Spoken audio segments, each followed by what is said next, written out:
দাপর যুগের শুরুতে পৃথিবীর বুকে একটা মুনি ঋষি ছিল যার নাম সুতপা মুনি। আস্তে মা, মন দিয়ে শুনবেন, ভগবানের মা বাবাকে, যার নাম হলো সুতপা মুনি। আর তারই একটা পুত্র ছিল, তার একটা স্ত্রী ছিল যার নাম হলো পৃষ্ণি। কি নাম বললাম না? সুতপা মুনি আর পৃষ্ণি, দাপর যুগের শুরুতে। এই সুতপা মুনি আর পৃষ্ণি দুজনার কোনো সন্তান সন্ততি ছিল না। এরা দুজন ছিল অপুত্রক। রাজা, মন দিয়ে শোনো কথাটা, তোমার মুক্তির উপায় তোমায় বলছি, কি করে তুমি গোবিন্দ চরণে যাবে। এদের দুজনের কোনো পুত্র কিংবা কন্যা ছিল না।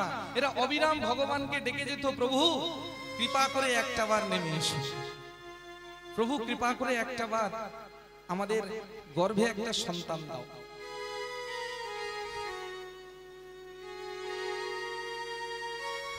কেন জানো? যেদিন আমরা মৃত্যুবরণ করব, আমাদের পরে যে বিগ্রহটিকে আমরা সেবা দিই, সেই বিগ্রহটি পূজা করবে কে? তাই দাও প্রভু, একটা সন্তান দাও যে তোমার পূজা করবে। ও গোপী জনার মনোচর গিরিধারী না গোরো। মা, একটা কথা না বলে পাচ্ছি না। এই যে এত সুন্দর ভজনগুলো আস্বাদন করাচ্ছি, এটার পুরো দায়িত্ব কিন্তু সাউন্ডম্যানের। এত সুন্দর সাউন্ড সিস্টেম বলে আপনাদেরকে এত সুন্দর ভজনগুলো শোনাতে পারছি। অপূর্ব সুন্দর সাউন্ড সিস্টেম। গোপী জনার মনোচর গিরিধারী না গোরো, রাখো মিনতি রাঙা পায়ে গো। একটা সন্তান দাও, একবারে রাখো গো মিনতি রাঙা পায়ে। গোপী জনার মনোচর গিরিধারী না গোরো, রাখো মিনতি রাঙা পায়ে গো, রাখো গো মিনতি রাঙা পায়ে। গোপী জনার মনোচর গিরিধারী না গোরো, রাখো মিনতি রাঙা পায়ে গো, রাখো গো মিনতি রাঙা পায়ে। গোপী জনার মনোচর গিরিধারী না গোরো, রাখো মিনতি রাঙা পায়ে গো, রাখো গো মিনতি রাঙা পায়ে। হে হরি মাধব দাও হে করুণা তব, হে হরি মাধব দাও হে করুণা তব, হে হরি মাধব দাও হে করুণা তব, হে হরি মাধব দাও হে করুণা তব। অন্তর কাঁদে নিরাশা, রাখো গো মিনতি রাঙা পায়ে। গোপী জনার মনোচর গিরিধারী না গোরো, রাখো মিনতি রাঙা পায়ে গো, রাখো গো মিনতি রাঙা পায়ে, রাখো গো মিনতি রাখো গো মিনতি রাঙা পায়ে।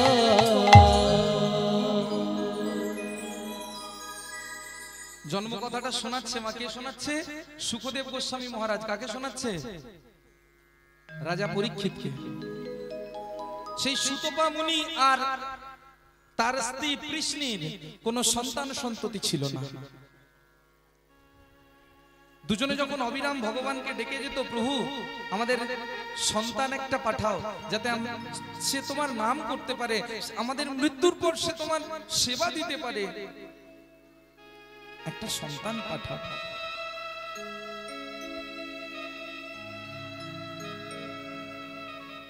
পাঠালেন। ভগবান পরীক্ষা নেবেন বলে দুজনার গর্ভ মাঝে একটা সন্তান পাঠালেন, যে সন্তানের নাম হলো চিত্রাঙ্গদা। ওই সুতপা মুনি আর মা বৃষ্ণির একটা সন্তান জন্ম নিল, যার নাম হলো চিত্রাঙ্গদা। ধীরে ধীরে চিত্রাঙ্গদা বড় হচ্ছে। বাবা মা মনে মনে ভাবছে, আমার ছেলে যখন আমরা মৃত্যুবরণ করব, আমাদের মৃত্যুর পর আমার ছেলে গোবিন্দের সেবা দেবে। কিন্তু গোবিন্দ তো জানে যে আমি কি লীলা করতে চলেছি, সেটা তো আমিই জানি। তোমাদের দিয়ে আমি জগৎ মাঝে প্রতিষ্ঠা হব, তোমাদের দিয়ে আমি জগৎ মাঝে নেমে আসব, সেটা জগৎকে জানাবো। তোমরা হবে আমার কৃষ্ণ রূপের বাবা মা, নেমে আসবো তোমাদের কাছে, সেটা জগতে জানাতে হবে। কিভাবে জানাই দেখো। চিত্রাঙ্গদা ধীরে ধীরে বড় হচ্ছে, বয়স এসে দাঁড়ালো 8 বছর। এই 8 বছর বয়সে এসে দেখছে বাবা বসে বসে গোবিন্দ সেবা দিচ্ছে। ওম গোবিন্দায় নমঃ, ওম গোবিন্দায় নমঃ, ওম গোবিন্দায় নমঃ। ও মা, মা বাবা কি করছে গো?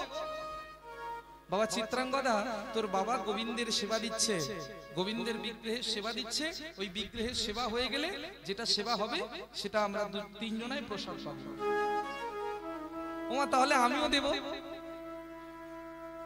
ও আমিও দেব, কাল থেকে মা আমিও সেবা দেব। বেশ, সকালবেলা তোর বাবা সেবা দেবে, আর মধ্যাহ্নে তুই দিবি। সকালবেলা সুতপা মুনি সেবা দেয়, আর মধ্যাহ্নে ওই চিত্রাঙ্গদা। কি বলে সেবা দেয় মা? ভগবানের সেবার একটা অপূর্ব সুন্দর গান আছে না? সেবার একটা অপূর্ব সুন্দর গান আছে না? রাধা কৃষ্ণ প্রাণ মোর। ওমা এটা বৈষ্ণব পদাবলী, নরোত্তম দাস ঠাকুরের লেখা পদাবলী। রাধা কৃষ্ণ প্রাণ মোর যুগল কিশোর। রাধা কৃষ্ণ প্রাণ মোর যুগল কিশোর। রাধা কৃষ্ণ প্রাণ মোর যুগল কিশোর। ও রাধা কৃষ্ণ প্রাণ মোর যুগল কিশোর।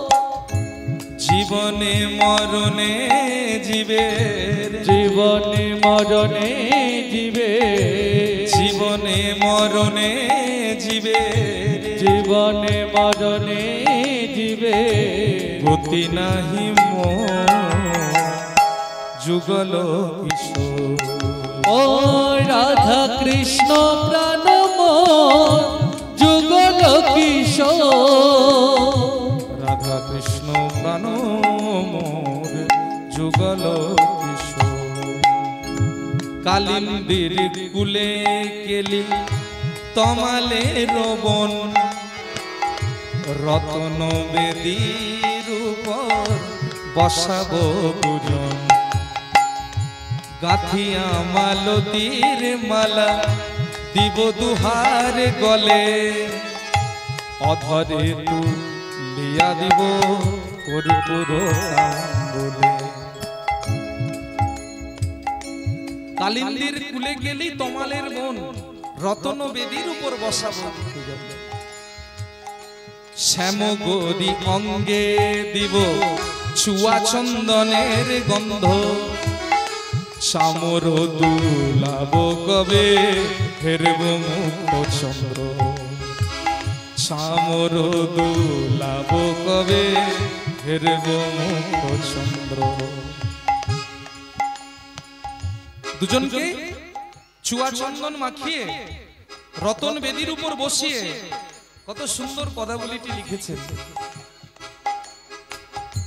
চামর দুলাব, শুধু তাই না, কোন সখী আনুগত্যে যাব? ললিতা বিশাখায়াদি যত সখী বৃন্দে, আজ্ঞায় করিব সেবা শরণার বৃন্দে রূপ রঘুনাথ পদে রহু মোর আশ প্রার্থনা রে সদা নরোত্তম দাস প্রার্থনা রে সদা নরোত্তম দাস প্রার্থনা রে সদা নরোত্তম দাস। রাধা কৃষ্ণ প্রাণ যুগল কিশোর উলুধ্বনি উলুধ্বনি হরি হরি যুগল কিশোর রাধা কৃষ্ণ প্রাণ যুগল কিশোর রাধা কৃষ্ণ প্রাণ যুগল কিশোর আর রাধা কৃষ্ণ প্রাণ যুগল কিশোর। ওমা বয়স কত ছেলেটার? 8 বছর। আর এই 8 বছর বয়সে কি করছে? গোবিন্দ চরণ। আর কথাতেই তো আছে, যে করে আমার আশ আমি করি তার সর্বনাশ। দেখতে দেখতে দেখতে দেখতে ছেলের বয়স 11 বছর। আর যেই না 11 বছর এসেছে, ভগবান মনে মনে ভাবলেন 11 বছর হয়ে গেছে, মায়া বেড়ে গেছে, এবার আমাকে যেতে হবে, ওকে তুলে নিতে হবে, তাই না? এবার আমাকে যেতে হবে তোমাদের কাছে। করলেন কি? ধীরে ধীরে ধীরে ধীরে যখন 11 বছর বয়স হয়েছে, এই 11 বছর বয়সের দিন মাকে বলছে, মা প্রত্যেক দিন তোমার কাছে থাকি, আজকে আমি বন্ধুদের সঙ্গে খেলতে যাব। বলে, বাবা এই কদিন আগে তোর 11 বছর গেল, আর তুই এই সময়, এই কদিন আগে তোর এখনো 12 বছর হয়নি। তখনকার দিনে মা মনে মনে ভাবা হতো, 12 বছর না হলে কেউ বড় হয় না, তাই না? কিন্তু এখন 12 বছর না হলে মনের মধ্যে পাপ আসে না, তখনকার দিনে ভাবা হতো। কিন্তু এখন আর ওটা না। তো তুই এখনো পাপ তোর মধ্যে প্রবেশ করেনি, তুই আমার পুণ্যাত্মা ছেলে, তুই কেন যাচ্ছিস বাইরে? বাইরে যেতে হবে না, তুই আমার কাছে থাক। বলে, না মা, আমি আজকে, তুমি যতই বলো না কেন, আজকে একটু বন্ধুদের সঙ্গে খেলতে যাব। চলেছে খেলতে, সমস্ত বন্ধুরা মিলে খেলতে চলেছে। কোথায় খেলছেন? নিজের বাড়ির কাছে না। খেলতে খেলতে খেলতে খেলতে ভুলেই গেছে যে আমরা খেলার মধ্যে আছি। কোথায় গিয়ে পৌঁছেছে জানেন? গিয়ে পৌঁছেছে প্রভাস নদীর তীরে। প্রভাস নদী নাম শুনেছেন তো? প্রভাস নদী, ওই প্রভাস নদীর তীরে গিয়ে পৌঁছেছে। আর প্রভাস নদীর তীরে গিয়ে যেই না পৌঁছেছে, সমস্ত সখারা খেলা শুরু করেছে। এই দিক থেকে বল দিচ্ছে, আর ও দিক থেকে খেলার সামগ্রীটা কুড়োচ্ছে। আস্তে আস্তে মা, আস্তে, কথা কম। রাতটা তো অনেকটা হয়ে গেছে মনে হয়। হ্যাঁ, ঘুম পাচ্ছে? তাহলে একটু ছোট করে দিই। ও বাবা, হরি বল হরি বল হরি বল। বাহ, যাক, আজকে আমি ভোজনের ভক্ত পাইনি, খুব ভালো লাগলো। আজকে সেবার ভক্ত পাইনি, আজকে কীর্তনের ভক্ত পেয়েছি। কারণ আপনাদের এখানে মনে হয় আমি আগেও কীর্তন করে গেছি, তখন দেখেছি এখানে কীর্তনটা মন দিয়ে শুনতে পারি। নিতাই গৌর হরি বল হরি বল হরি বল। জয় রাধে শ্যাম, জয় রাধে শ্যাম, জয় রাধে শ্যাম। গিয়ে পৌঁছেছে কোথায়? প্রভাস নদীর তীরে। এক বন্ধু বলছে, এই সখা, এই নদীর তীরে এসেছি বটে, নদীর দিকে যাস না যেন। সামগ্রী নিচ্ছে আর ছোঁড়াছুড়ি শুরু করেছে। যেই না ছোঁড়াছুড়ি শুরু করেছে, এক সখা করলেন কি, ক্রোধের বশে খেলার ক্রিয়াটা আনন্দ মোহিত হবে বলে, আরো উন্মাদটা বাড়াবে বলে, সেই সামগ্রীটাকে দিলেন সজোরে প্রভাস নদীর জলে ছুঁড়ে। আর যেই না নদীর জলে ছুঁড়েছে, নদীর জলে ছোঁড়া মাত্র প্রভাস নদী আপন মনে ভাসাতে ভাসাতে নিয়ে যাচ্ছে। ভগবান মনে মনে ভাবছে তুই তো খেলতে আসিসনি, তোকে আমি খেলাতে নিয়ে এসেছি। খেলতে খেলতে প্রভাস নদীর জলে যেই না খেলার সামগ্রীটা পড়েছে, এবার শুরু হয়েছে বন্ধুদের মধ্যে যুদ্ধ। তুই ফেলেছিস, তুই নিয়ে আয়। সমস্ত বন্ধুরা শুরু করেছে, নিয়ে আয় আগে, নিয়ে আয় আগে। যখন বারবার বলে চলেছে নিয়ে আয় আগে, নিয়ে আয় আগে, নিয়ে আয় আগে, যখন বারবার বলে যাচ্ছে নিয়ে আয়, নিয়ে আয়, নিয়ে আয়, যে ফেলেছিল সে মনে মনে ভাবছে এরা আমাকে বিপদে ফেলবে, আমি যাচ্ছি না। সে বলে আমাকে কাল থেকে তোরা খেলতে নে, আর নাই নে আমি চললাম। চিত্রাঙ্গদা দেখছে সমস্ত বন্ধুরা একসঙ্গে খেলছিলাম, আর সেই খেলাটা যদি এইভাবে নষ্ট হয়ে যায়, তাহলে আমরা তো কেউ আর ভগবানের কৃপাও পাবো না, আর বাড়িও পৌঁছতে পারবো না, খেলাটাই হবে না, খেলাটা বন্ধ হয়ে যাবে। আচ্ছা বেশ, তোরা একটা কাজ কর, আমি ওই খেলার সামগ্রীটা প্রভাস নদীর জল থেকে কোড়াবো। খুশি? তোরা এখানে দাঁড়া, আমি গেলাম। এই বলে অপেক্ষা না করে সেই সুতপা মুনির পুত্র চিত্রাঙ্গদা ধীরে ধীরে প্রভাসের জলে নামতে শুরু করেছে। আর যেই না ধীরে ধীরে নামতে শুরু করেছে, প্রভাস নদী বলল এই সময় ভগবান কাছে তোমায় পাঠানো। প্রবল তীব্র স্রোতের মাধ্যমে, তীব্র প্রবল বেগ জলরাশির মাধ্যমে ওই চিত্রাঙ্গদাকে প্রভাস নদী নিজের সলিলে ডুবিয়ে নিলেন।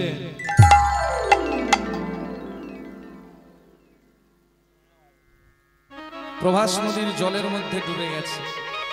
খেলার সামগ্রীটাও দেখা যাচ্ছে না, আর চিত্রাঙ্গদাকেও দেখা যাচ্ছে না। সমস্ত বন্ধুরা ভাবছে, আরে এতক্ষণ চিত্রাঙ্গদা আমাদের সামনে ছিল, গেল কোথায়? সখা, সখা, একবার সারা দে, সখা, একবার সারা দে, একবার সারা দে। ওরে তোকে যদি না নিয়ে যেতে পারি, মায়ের কাছে গিয়ে কি উত্তর দেব? আমি যে বাড়িতে বলে এসেছি নিয়ে যাব, আমরা যে বলে এসেছি নিয়ে যাব, তোকে যদি না নিয়ে যেতে পারি, বাড়িতে গিয়ে কি উত্তর দেব? উঠে আয় সখা, উঠে আয় সখা, উঠে আয় সখা, সখা উঠে আয়, উঠে আয়, উঠে আয়, উঠে আয়, প্রাণ প্রিয় সখা, সখা হে, সখা উঠে আয়, সখা, প্রাণ প্রিয় সখা, একবার উঠে আয়, একবার উঠে আয়। মায়ের কাছে গিয়ে কি উত্তর দেব? আমাদের সখা হে, ফিরে আয়, ফিরে আয়, ফিরে আয়, ফিরে আয়, ফিরে আয়, ফিরে আয়, ফিরে আয়, ফিরে আয়, ফিরে আয়, আমাদের সখা হে। বারবার ডাকার পরেও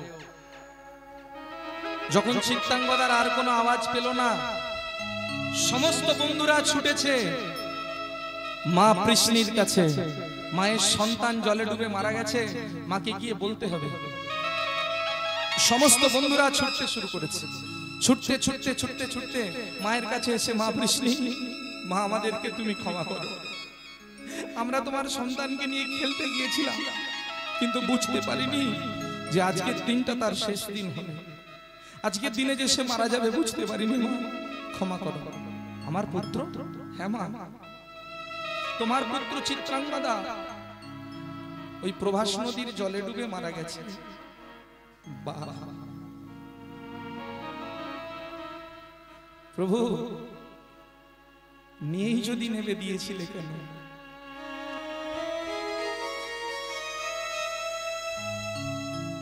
আমরা তো তোমার ভজন করতাম, সাধন করতাম, আমরা তো তোমায় ডাকতাম অবিরা, নিয়েই যদি নেবে দিতে গেলে কেন? নাই দিতে পারবে। ভগবানের বিগ্রহটিকে ঠিক ঠিক আগলে ধরেছে, প্রভু তুমি ছাড়া আর কেউ নাই, আমার সন্তানটাকে ফিরিয়ে দাও। পুত্র স্নেহে পাগল, আমার সন্তানটাকে ফিরিয়ে দাও।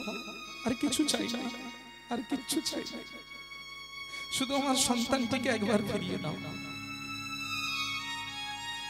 পাশেই দাঁড়িয়েছিল সুতপা মুনি। কৃষ্ণী, কাঁদছো কেন? স্বামী, শুনছো না? আমাদের সন্তান মারা গেছে প্রভাস নদীর জলে ডুবে মারা গিয়ে, এই জন্য তুমি কাঁদছো? আমি তো কাঁদছি না, আমি কাঁদছি দেখো আমার মনের মধ্যে কোনো দুঃখ আছে, হৃদয়ে দুঃখ আছে, কিন্তু চোখে নাই। তুমি চিন্তা করো না, আমি সুতপা মুনি তোমায় কথা দিলাম, তোমার পুত্র চিত্রাঙ্গদাকে আমি পুনরায় জীবিত তোমার কাছে ফিরিয়ে এনে দেব। কথা দিলাম, আমি প্রতাপশালী মুনি ঋষি, আমি কথা দিলাম তোমার ওই মৃত সন্তানকে আমি পুনরায় জীবিত করে তোমার কাছে ফিরিয়ে এনে দেব। চললাম আমি তোমার পুত্রকে ফিরিয়ে আনতে। এত বলে মুনিবর ক্রোধেতে ধাইল, ক্রোধেতে ধাইল, ক্রোধ বশে প্রভাসের দিকে তাকালা, দিকে তাকালা। রাগের বশে এসেছে প্রভাস নদীর বাঁধে, নদীর তীরে দাঁড়িয়েছে, তীরে দাঁড়িয়ে চিৎকার করে হুঙ্কার দিয়ে ডাকছে, প্রভাস উঠে আয়, উঠে আয়, তোকে কিচ্ছু বলবো না, আমার যে ছেলেটাকে মেরে ফেলে দিয়েছিস তুই উঠে এসে শুধু আমায় ফিরিয়ে দে, আমি নিয়ে চলে যাব, তোকে কিচ্ছু বলবো না, একবার উঠে আয়, একবার উঠে আয়, আর কিচ্ছু বলবো না, শুধু সন্তানকে নেবো, তোর নদী ত্যাগ করে চলে যাবো। বারবার যখন বলছে, সেই মুনি ঋষির হুঙ্কারে প্রভাসের নদীর জল, স্রোত বই নদীর জল স্থির হয়ে গেছে, নড়ছে না, স্তব্ধ, স্তব্ধ, থরথর করে কাঁপছে না, স্থির হয়ে আছে। প্রভাস নদী মনে মনে ভাবছে, আজকে মনে হয় মুনি ঋষি যা ক্রোধের বশে আছে আমাকে ভস্মীভূত করবে। বারবার ডাকার পরেও যখন প্রভাস নদী উঠে এলো না, আর দাঁড়াতে পারলেন না, রাগের বশে কুমণ্ডল থেকে জল নিয়ে নিজের হাতের মধ্যে নিলেন। এত বলি মুনিবর বাড়ি হস্তে লইলা, বাড়ি হস্তে লইলা, ক্রোধ বশে প্রভাসের দিকে তাকালা, দিকে তাকালা। যে মতে দিলি তুই আমারে মনস্তা, আমারে মনস্তা, পতিত হইয়া থাক হয়ে ধরা পা, হয়ে ধরা পা। কোন নর তোর বাড়ি পর্ষণা করবে, পর্ষণা করিবে, আজি হতে তোর জলে কুকুরে মূত্র তেজিবে, মূত্র তেজিবে। দেখ, একটা মুনি ঋষির ছেলেকে মেরে ফেলার কতটা অপরাধ সেটা সহ্য কর।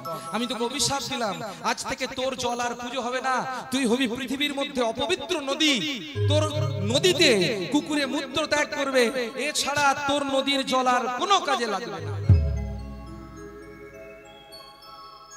রাগের বশে অভিশাপ করে বলছে, আর যেই না অভিশাপ করেছে সঙ্গে সঙ্গে প্রভাস নদী একটা পুরুষের রূপ ধরে উঠে এলেন। প্রণাম মুনিবর, আমি প্রভাস তীর্থ, আপনি কেন আমাকে অভিশাপ দিলেন? হ্যাঁ, আমার একটা ছোট্ট 11 বছরের সন্তান, তাকে মেরে ফেলে দিলি, তোর কষ্ট হলো না যে একটা ছোট্ট ছেলেকে মেরে ফেলে দি? এত করে বললাম তুই আমার ছেলেটাকে ফিরিয়ে দে, তার দেহটা ফিরিয়ে দে, আমি মৃত সঞ্জীবন মন্ত্র দিয়ে তাকে বাঁচিয়ে তুলবো, তুই তার দেহটাও দিলি না। তোকে অভিশাপ করবো না তো কাকে করবো? শুনুন মুনিবর, এই পৃথিবীতে জন্ম দেওয়ার দায়িত্ব, মা জন্ম দেওয়ার দায়িত্ব কার জানেন? এই পৃথিবীতে জন্ম দেওয়ার দায়িত্ব হলো সৃষ্টিকর্তা ব্রহ্মা। আমরা যে সৃষ্টি হচ্ছি সমস্ত দায়িত্ব দিয়ে রেখেছে ব্রহ্মদেবকে, সৃষ্টিকর্তা ব্রহ্মা, আর মারার দায়িত্ব হলো সমনকর্তা যমরাজ। মারার দায়িত্ব হলো যমরাজের, যার যখন সময় শেষ হয়ে যাবে যমরাজ তাকে তুলে নিয়ে চলে যাবে। তাহলে আপনার ছেলেকে মেরেছে কে? আমি মেরেছি? আপনার ছেলেকে মেরেছে যমরাজ। যমরাজকে না অভিশাপ দিয়ে আমাকে দিলেন? আমি তো কোনো অন্যায় করিনি, তাহলে আমার ছেলেকে কে মেরেছে? মেরেছে যমরাজ, আমি তো উপলক্ষ মাত্র। তিনি তীব্র জলের স্রোত পাঠিয়েছেন, তিনি মেরেছেন, তিনি আপনার ছেলেকে নিয়ে জমপুরিতে গেছেন। যেই না বলেছে তিনি জমপুরিতে গেছেন, সঙ্গে সঙ্গে রাগের বসে বলে বসলেন, তবে আমি জমপুরি চললাম।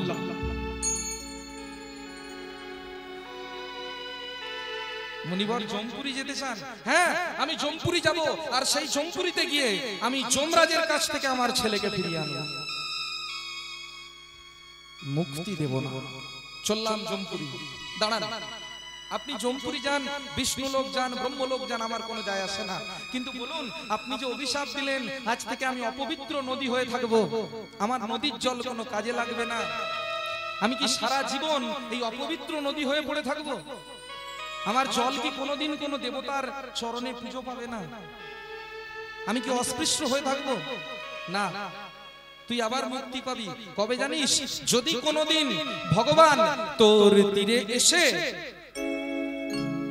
যজ্ঞ শুরু করে, যদি কোনোদিন ভগবান এসে তোর তীরে যজ্ঞ করবে, তোর তীরে যজ্ঞ করবে, তোর তীরে যজ্ঞ করবে, তোর তীরে যজ্ঞ করবে, তোর পাপ তাপ ধুয়ে যাবে, তোর তীরে যজ্ঞ করবে, তোর কালিমা মোছন হবে, তোর তীরে যজ্ঞ করবে, তোর কালিমা মুছে যাবে, তোর তীরে যজ্ঞ করবে, তোর কালিমা মোছন হবে, তোর তীরে যজ্ঞ করবে, তুই ভগবানের কৃপা পাবি, তোর তীরে যজ্ঞ করবে, তোর তীরে যজ্ঞ করবে।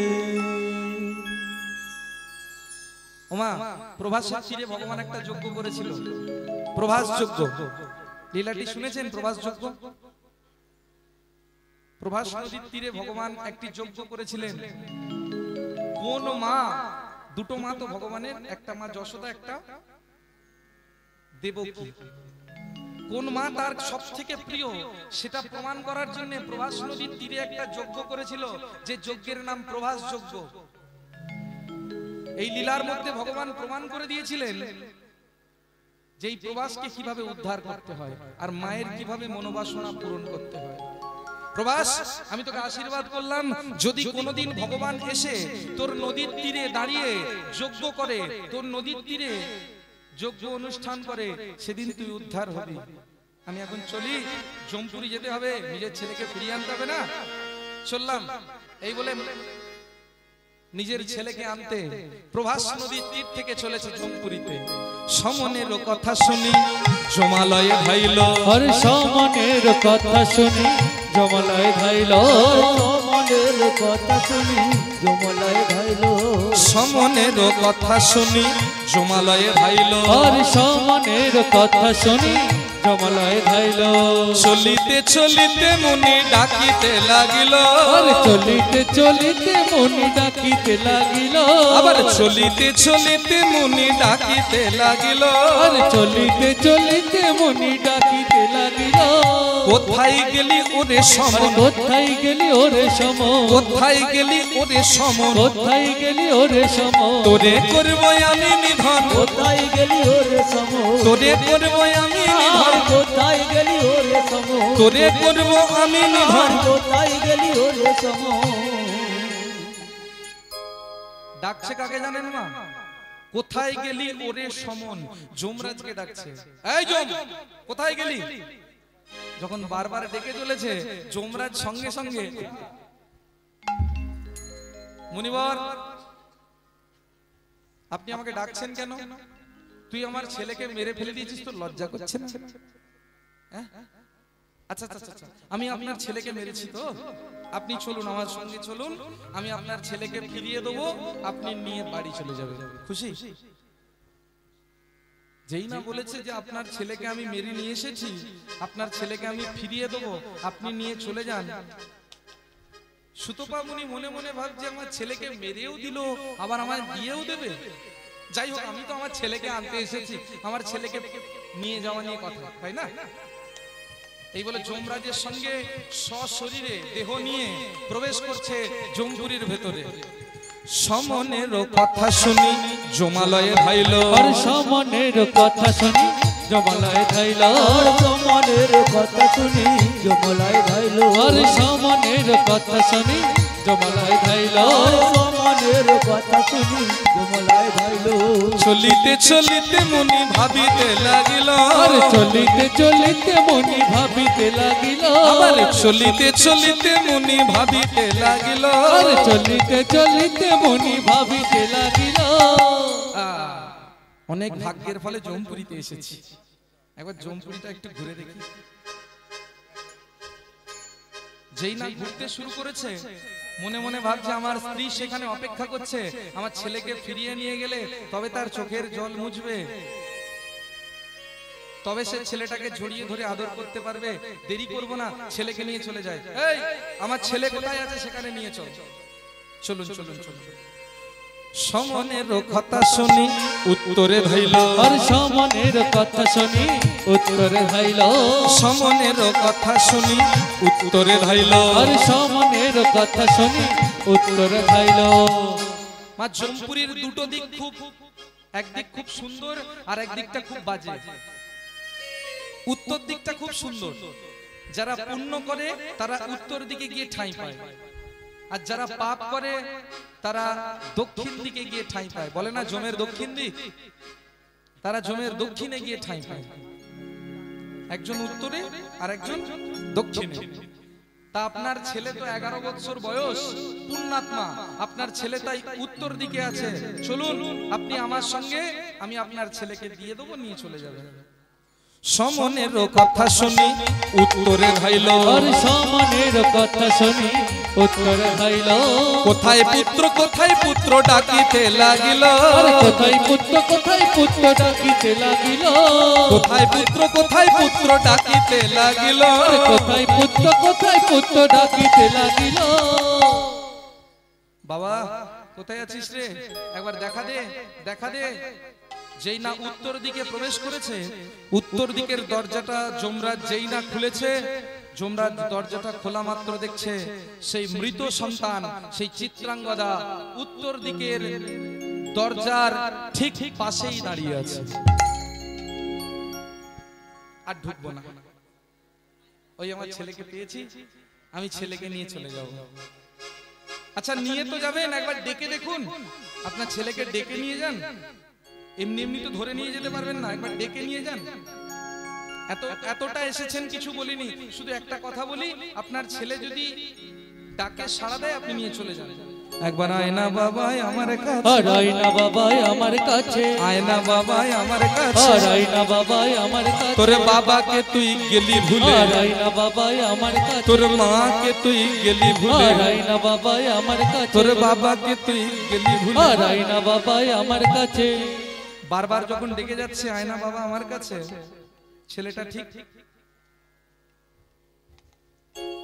কি ব্যাপার আরে যমরাজ আমার ছেলে কথা বলছে না কেন তুই তাকে কি শিখিয়েছিস এতক্ষণ যমরাজ কিচ্ছু বলে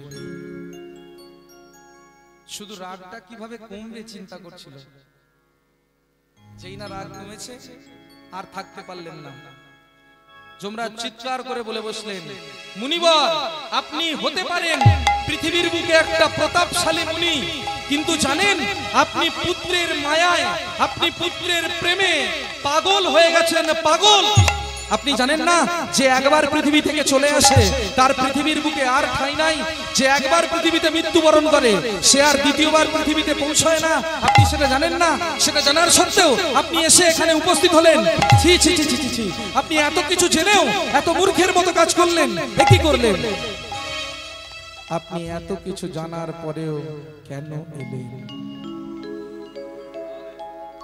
কেন এলেন আপনি তো জানেন যে একবার মৃত্যুবরণ করে সে ফিরে যায় না সাধারণ একটা আত্মাকে সাধারণ একটা জীবাত্মাকে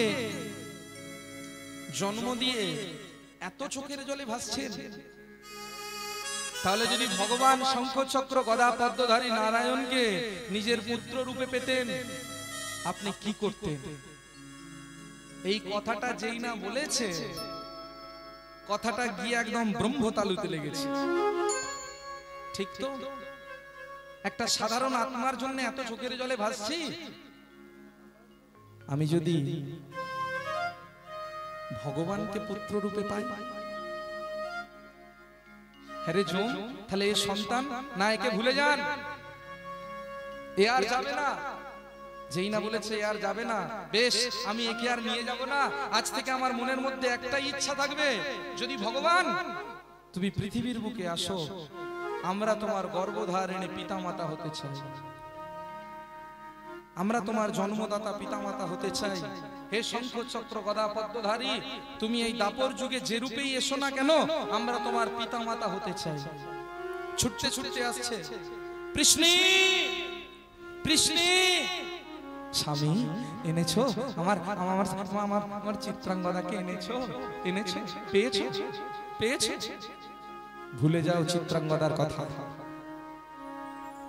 ভুলে যাও চিত্রাঙ্গদার কথা। চিত্রাঙ্গদা আর ফিরে আসবে না, ওকে ভুলে যাও। কেন?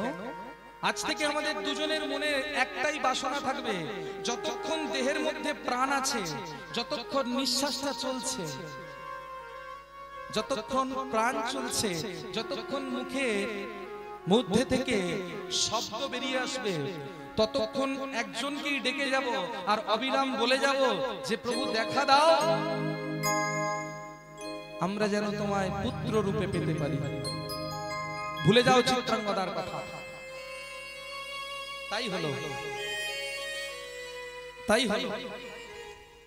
তিনজনায় ভুলে গেলেন, দুজনায় ভুলে গেলেন চিত্রাঙ্গদার কথা, আর অবিরাম বলে চলেছে প্রভু একবার দেখা দাও, আমরা চিত্রাঙ্গদাকে চাই না, আমরা চাই তোমায় পুত্র রূপে। নারায়ণকে ডেকে যাচ্ছে অবিরাম, ওগো কোথা নারায়ণ, ত্রিলোকতারণ, কৃপা করো তুমি মোরে। ওগো কোথা ত্রিলোকতারণ, কৃপা করো তুমি মোরে। ওগো কোথা নারায়ণ, ত্রিলোকতারণ, কৃপা করো তুমি মোরে। ওগো কোথা নারায়ণ, ত্রিলোকতারণ, কৃপা করো তুমি মোরে।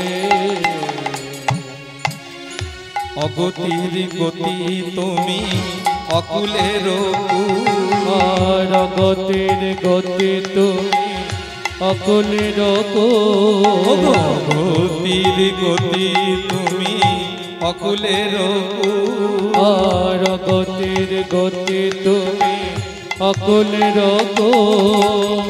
হৃদয়ে মাঝারে জাগাও প্রেমের মুকুট। কোথা নারায়ণ, তিলকতারণ, কৃপা করো তুমি মোরে।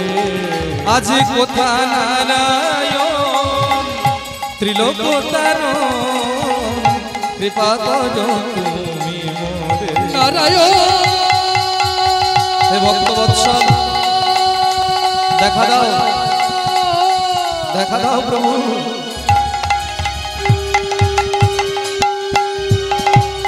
একবার দেখা দেখা দেখা দাও,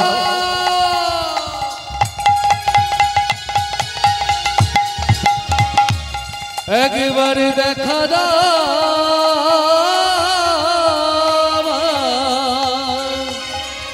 ওগো তোমার লাগি কাঁদে শ্রীনিতাই গৌর প্রেমানন্দ।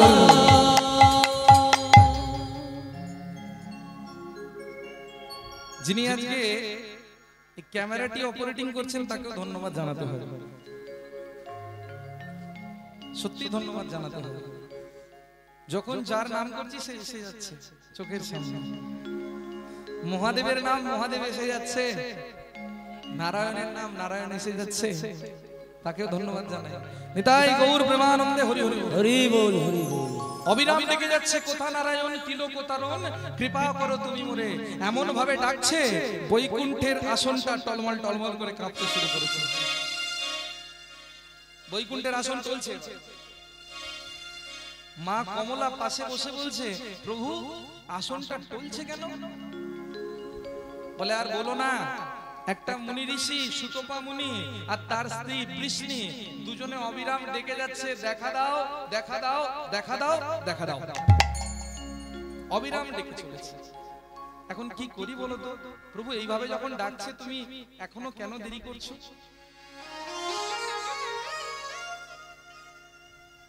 এখনো কেন দেরি করছো? যাও তাহলে।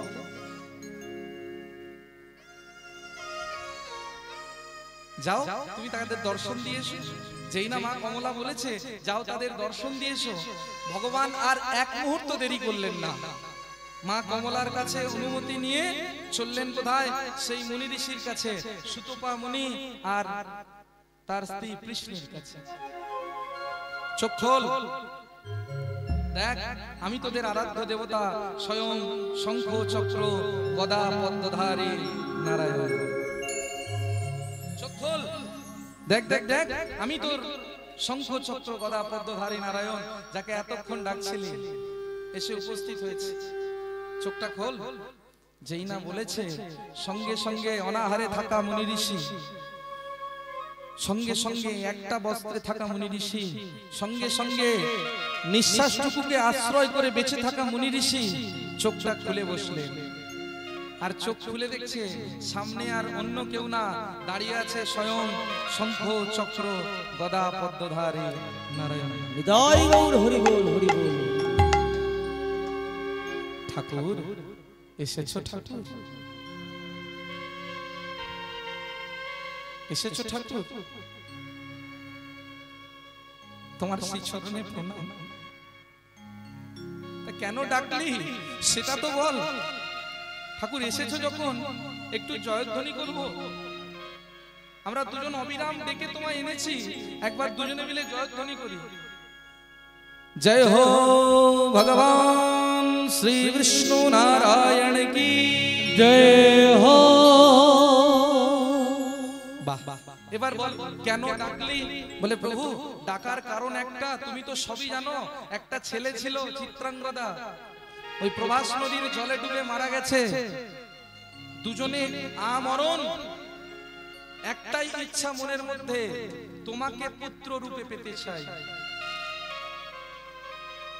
তোমার গর্ভধারিণী পিতামাতা হতে চাই, আশীর্বাদ করো। এরপরে এই দাপর যুগে তুমি যে অবতার নেবে, তুমি যে রূপে আসবে, আমরা হব তোমার জন্মদাতা পিতামাতা, আশীর্বাদ করো। হ্যাঁ রে, এটা আসতে চলেছে দাপর যুগ। আর আমি দাপর যুগে কি নামে আসবো জানিস? কি নামে আসবো? জয় জয় রাধা রমণ হরি বল, জয় জয় রাধা রমণ হরি বল, জয় রাধা রমণ হরি বল, জয় জয় রাধা রমণ হরি বল, জয় জয় রাধা রমণ হরি বল, জয় জয় রাধা রমণ হরি বল, জয় জয় রাধা রমণ হরি বল, জয় জয় রাধা রমণ হরি বল, জয় জয় রাধা রমণ হরি বল, জয় জয় রাধা রমণ হরি বল, হরি বল হরি বল হরি বল, জয় জয় রাধা রমণ হরি বল, ও হরি বল হরি বল হরি বল, জয় জয় রাধা রমণ হরি বল, ও হরি বল হরি বল হরি বল, জয় জয় রাধা রমণ হরি বল। আসবো আমি রাধা রমণ রূপে। রাধা রমণ মানে আমি আসবো কৃষ্ণ গোপাল নাম নিয়ে। আর কৃষ্ণ গোপাল নাম নিয়ে যখন আসবো, তোরা তো বাবা মা হতে পারবি না। দেখুন মা, এত কষ্ট করে ডাকার পরেও, এত কষ্ট করে ডেকেছে, ডাকার পরেও বলছে তোরা আমার বাবা মা হতে পারবি না। কেন? কারণ কৃষ্ণ নামে যখন আমি কৃষ্ণ রূপে আসবো, আমার দুটো মা দুটো বাবা হয়ে গেছে। ভগবান শ্রীকৃষ্ণের জন্মদাতা বাবা মার নাম কি? বসুদেব আর দেবকী কংসের কারাগারে জন্ম নিয়েছিল না? তাহলে জন্মদাতা পিতামাতা কি হলো? বসুদেব আর দেবকী। আর যার বাড়ি বড় হয়েছিল গোয়ালার বাড়ি, মা যশোদা আর নন্দরাজ। তাহলে কটা বাবা কটা মা হলো? দুটো বাবা দুটো মা হয়ে গেছে। আবার তোরা বলছিস যে আবার তোদের কাছেও জন্ম নিতে হবে। কি করে সম্ভব হবে? বলে প্রভু সেটা জানি না, কিন্তু চাই তোমাকে পুত্র রূপে, তোমার গর্ভধারিণী পিতামাতা রূপে জন্ম নিতে চাই। এই আশীর্বাদ করলে খুশি? হ্যাঁ, তুমি আশীর্বাদ করো আমরা যেন তোমাকে জন্মদাতা পিতামাতা রূপে পেতে পারি, তাহলে খুশি? ভক্ত আমার মাতা পিতা, ভক্ত আমার গুরু, ভক্ত আমার গুরু, ভক্ত আমার নাম রেখেছে বাঞ্ছা কল্পতরু, বাঞ্ছা কল্প তরু।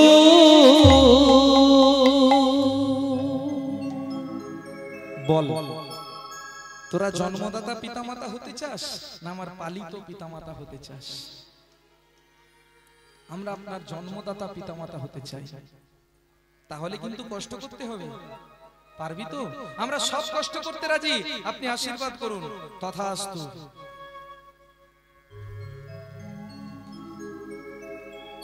প্রভু এই যে বললেন আপনার দুটো মা দুটো বাবা হয়ে গেছে, আবার আপনি আমাদের গর্ভ থেকেও আসবেন কিভাবে? বলে আমি যাদের গর্ভ থেকে আসবো তারা কে কে জানিস? একজন হলো বসুদেব, যে হলো ত্রেতা যুগের আমার পিতা দশরথ। বসুদেব কে ছিল মা? ত্রেতা যুগের রামচন্দ্রের পিতার নাম কি? দশরথ। এই দশরথ হলো বসুদেব, যে হলো আমার ত্রেতা যুগের পিতা দশরথ।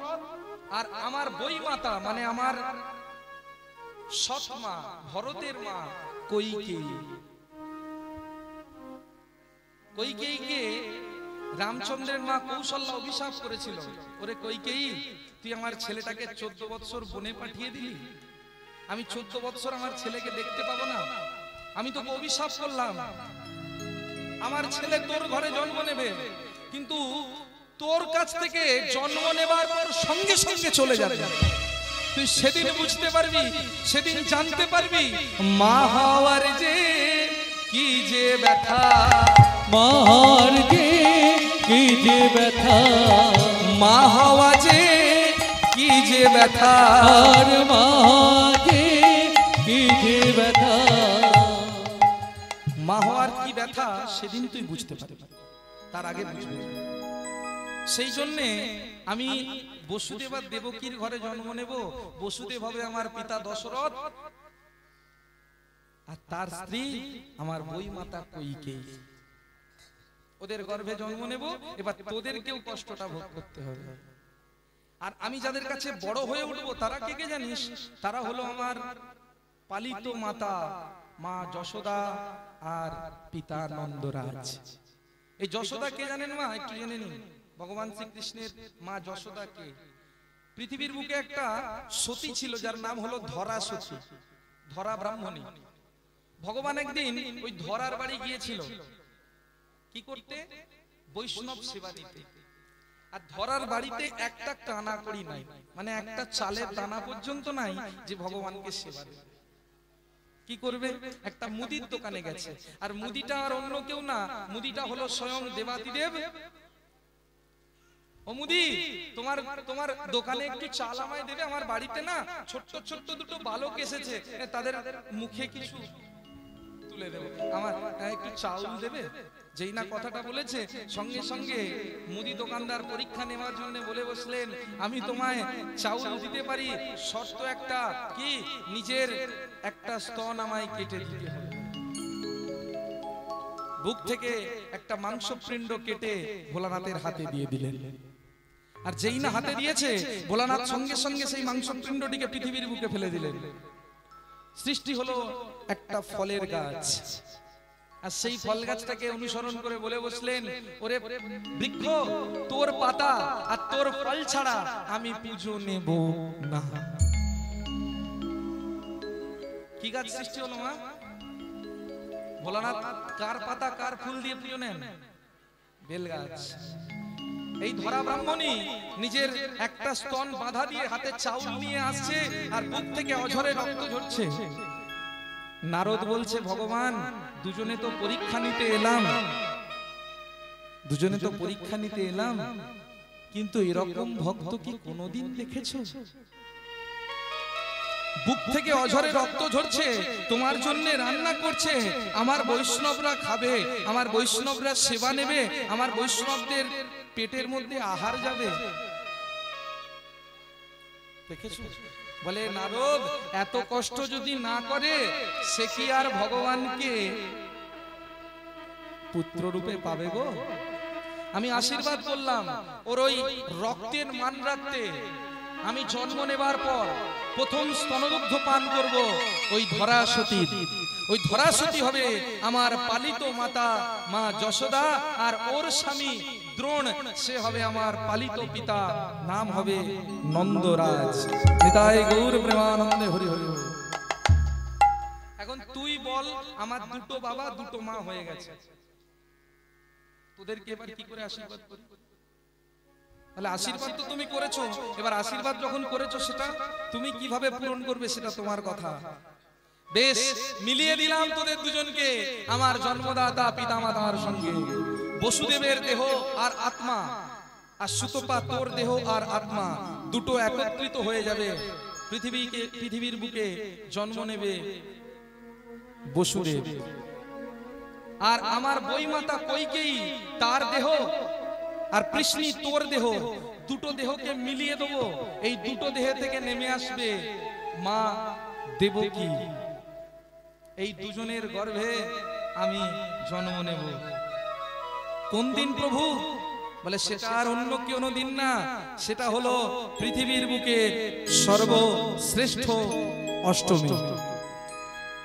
শুভ দিনে শুভক্ষণে প্রভুর নিয়মে, শুভ দিনে শুভক্ষণে প্রভুর নিয়মে, শুভ দিনে শুভক্ষণে প্রভুর নিয়মে, শুভ দিনে শুভক্ষণে প্রভুর নিয়মে জন্ম নিল আমার প্রভু হে, প্রভু হে জন্ম নিল আমার প্রভু হে, প্রভু হে জন্ম নিল আমার প্রভু হে, প্রভু হে জন্ম নিল আমার প্রভু হে।